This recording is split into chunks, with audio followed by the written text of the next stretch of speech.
Hoy hablaremos del transistor. Aprenderás a utilizar un transistor para emplearlo en tus circuitos, también veremos su funcionamiento interno y la importancia de este dispositivo en la electrónica digital. Un transistor es un dispositivo electrónico utilizado como interruptor o amplificador de señales. Comúnmente estos componentes tienen 3 terminales y el nombre de ellas y la manera en que se conectan dependerá del tipo de transistor al que pertenecen. Explicaremos cómo identificarlas, pero por ahora comprendamos esto. Una de sus terminales se utiliza para conectarla al lado positivo del circuito, otra para el lado negativo y la terminal restante es para inducir una señal de control. El tipo de señal que enviamos depende de la aplicación y del tipo de transistor, pero podemos decir que para encender y apagar un circuito utilizando un transistor basta con inducir un pequeño voltaje o corriente en su terminal de control. Cuando aplicamos estas condiciones, nuestro transistor se enciende y si las retiramos, el transistor se apaga. A diferencia de los interruptores que utilizamos comúnmente, los transistores logran esta función sin usar partes móviles, así que les llamamos dispositivos de estado sólido. Estos dispositivos revolucionaron la electrónica ya que al no tener partes móviles no sufren el desgaste que tienen los interruptores convencionales. Otra ventaja que tienen los transistores es que pueden alcanzar velocidades muy altas de conmutación, o como habíamos dicho, de encenderse y apagarse. Y cuando decimos que lo pueden hacer rápido, estamos hablando de muy rápido. Los transistores más avanzados pueden alcanzar frecuencias cercanas a 1 terahercio. Esto quiere decir que en un segundo el transistor se apagó y encendió casi 1 trillón de veces. Ahora imagina cuántos datos o señales se pueden procesar en un periodo de tiempo utilizando circuitos que contienen no uno, sino millones de estos dispositivos. Exacto, el transistor no es poca cosa. Acertarías en pensar que toda nuestra tecnología, como la conocemos hoy en día, no existiría sin este componente. Las computadoras, los celulares, videojuegos, televisores, la mayoría de los electrodomésticos, tu automóvil, las comunicaciones, satélites, sistemas de defensa, maquinaria industrial y muchas otras tecnologías modernas que existen hoy fueron posibles gracias al transistor y a personas muy ingeniosas que encontraron formas de conectarlos en configuraciones específicas para realizar tareas que nos benefician. Ahora que ya sabes la importancia de este dispositivo y que prácticamente la sociedad y economía se iría a los suelos si por alguna razón estos dispositivos dejasen de producirse, querrás aprender cómo se construyen y claro que también cómo utilizarlos. Así que vayamos por pasos. Primero, todos los transistores se construyen con materiales semiconductores. Un semiconductor es un material que no tiene la suficiente conductividad eléctrica para ser considerado conductor, pero conduce suficiente que tampoco es un material aislante. Ejemplo, dentro de los materiales conductores tenemos el oro, la plata y el cobre. En materiales aislantes tenemos el PVC, la madera y la cerámica, entre otros.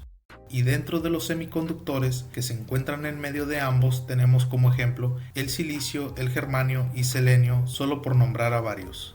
Gracias a que estos se encuentran justo en medio y a otras propiedades físicas, nosotros podemos manipularlos para hacerlos comportarse como conductores o aislantes en ciertas situaciones. ¿Cómo lo hacemos? Bueno, tomemos de ejemplo el semiconductor más utilizado, el silicio. Aquí tenemos un átomo de este elemento.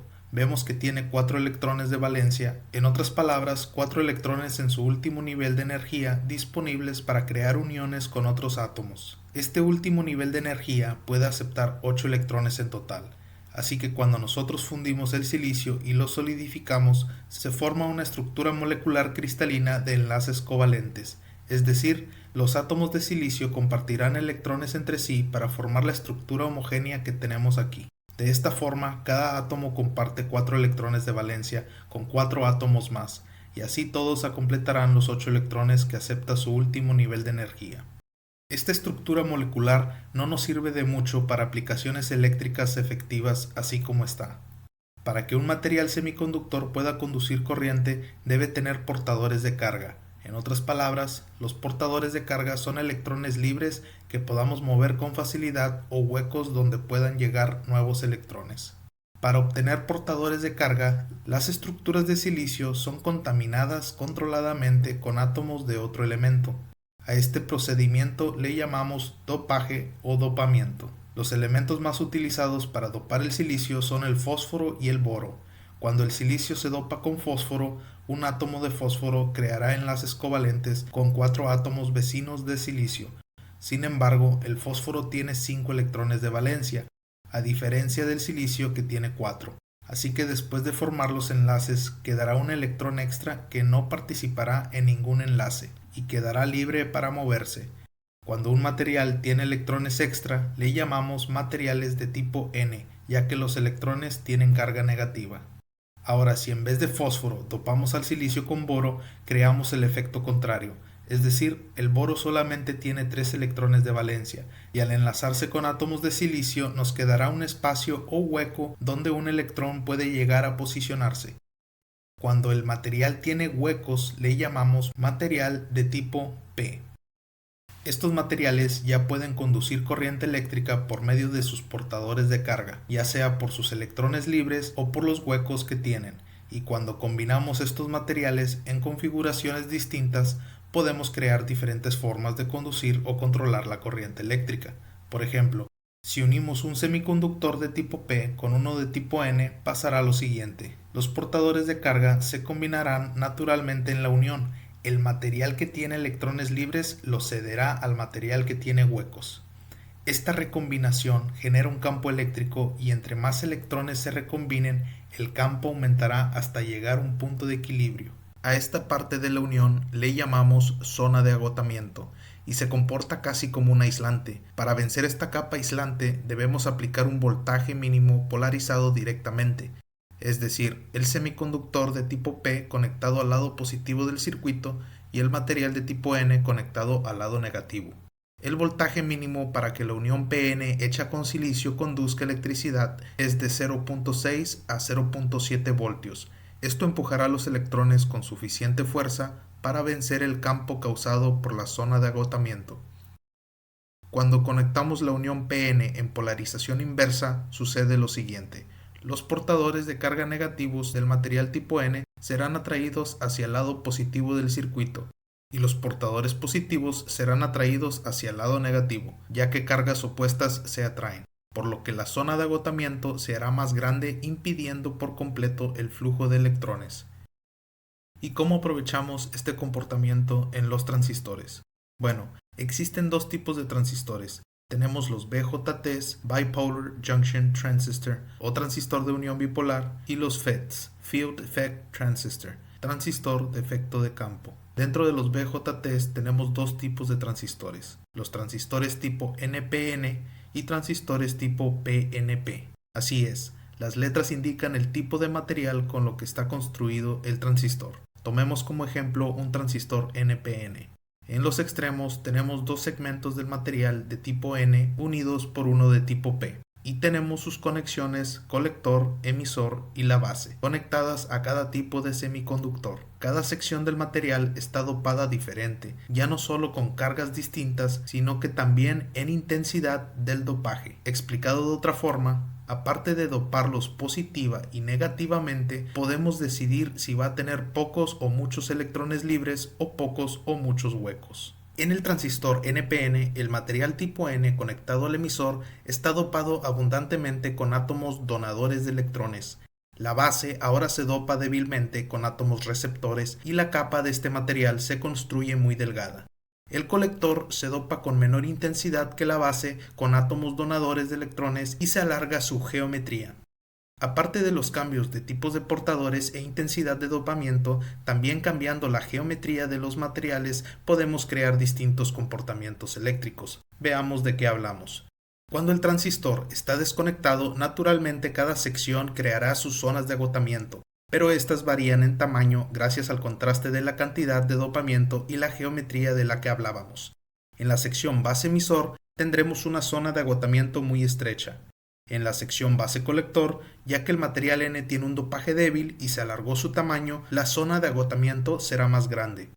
Cuando conectamos el transistor a un circuito, lo polarizamos. En la sección base emisor, ambas terminales están a 0 voltios, así que hasta este punto todo se queda igual en esta zona. La zona de agotamiento en la conexión base-colector se agrandará porque está polarizada inversamente. Este alargamiento exagerado de la zona de agotamiento es causa de la combinación de un dopaje moderado y el agrandamiento de su geometría, y causa un campo eléctrico muy fuerte que penetra hacia el centro de la base. Este detalle es importante para el funcionamiento del transistor. Ahora, cuando aplicamos un voltaje suficientemente fuerte a la base, o sea de 0.7 voltios, pasará lo siguiente. En la parte base-emisor, la corriente comienza a fluir del emisor hacia la base. El material tipo N, que está densamente cargado de electrones, los proporciona abundantemente hacia el material tipo P. Estos electrones quieren fluir hacia la terminal de la base, pero debido a que la sección del material tipo P es muy delgada, con un dopamiento mucho más débil, no todos se recombinan con el material, y muchos de ellos son atrapados por el campo eléctrico producido por el colector y los acelera hacia él. La corriente que fluye del emisor a colector la podemos controlar variando la corriente de la base. Si la limitamos, menos electrones fluyen hacia el material tipo P, por lo que el colector tiene menos electrones que aspirar. Al aumentar la corriente de la base, más electrones llegan al material tipo P y entran en el campo eléctrico generado por el colector y son aspirados. Esta es la forma en la que un transistor de unión bipolar funciona, y podemos utilizarlo como dispositivo de amplificación de señales, ya que al darle una corriente relativamente débil en la base, tendremos en el colector una corriente con una ganancia proporcional adquirida. También podemos utilizarlo como interruptor. Si a la base le damos señales de dos estados, podemos encender y apagar el circuito que queramos. Para los transistores de efecto de campo, la mecánica cambia. Si gustas que haga un video sobre este tipo de transistor, menciónalo en la sección de comentarios.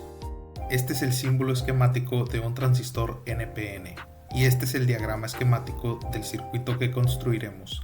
Básicamente encenderemos un LED y el circuito estará controlado por un transistor NPN. La corriente que llegará a la base se la administraremos cuando oprimamos un botón.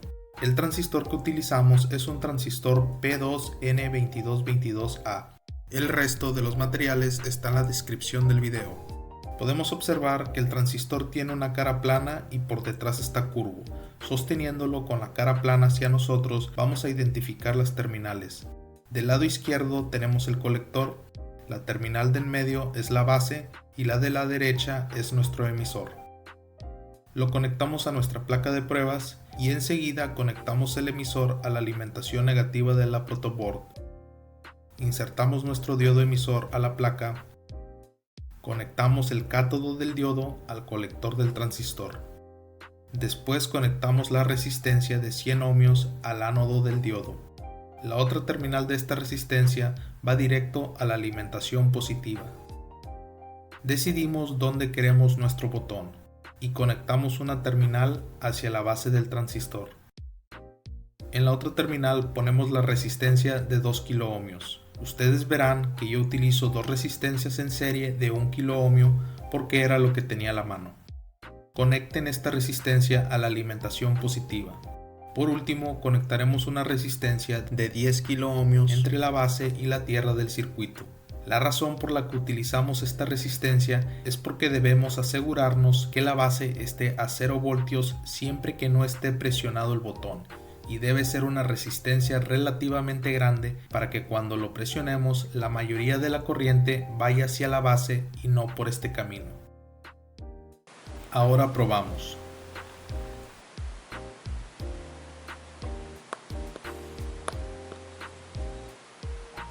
Nuestro circuito funciona. Hablaremos de los cálculos y las diferencias entre los transistores NPN y PNP en otros videos. Así que suscríbete para más contenido y dale un me gusta. Gracias y nos vemos en el siguiente video.